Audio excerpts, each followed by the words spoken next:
Well, look, I have said it before. I think Rishi Sunak comes across as a nice, decent man. But I do think he's been given a pretty easy ride by large sections of the media compared to the treatment that the likes of Boris Johnson and Liz Truss received. And I still think, actually, when you look at the Red Wall seats, when you look at the Brexiteer voting coalition that won the Tories the last election, they would have actually had a better chance of winning that next election with Boris or maybe even Truss than with Rishi Sunak. But of course, Sunak is PM now, and you've got this situation where he set out 5 targets. Interesting to see Alex Wickham actually go through these 5 key pledges. Of course, one of them being from Sunak to stop the boats. Well, we've seen 3,300 people across this month alone, and Wickham there going through the 5 pledges scorecard thus far. Inflation going worse than expected, growth anemic and possibly heading for recession, debt rising, NHS waiting lists at a record high. Well, what do you expect when net migration over 600,000 in a single year, of course,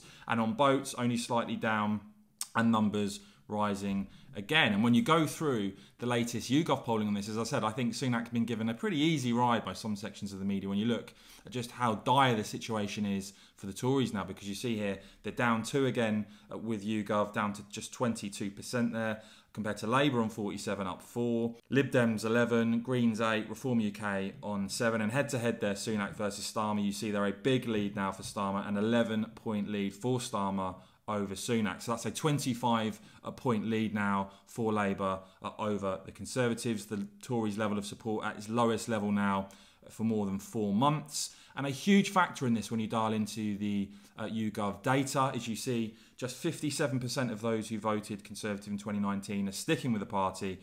But more Tory voters have actually switched to Reform than any other party. 16% of those who voted Conservative at the last election now intend to vote Reform.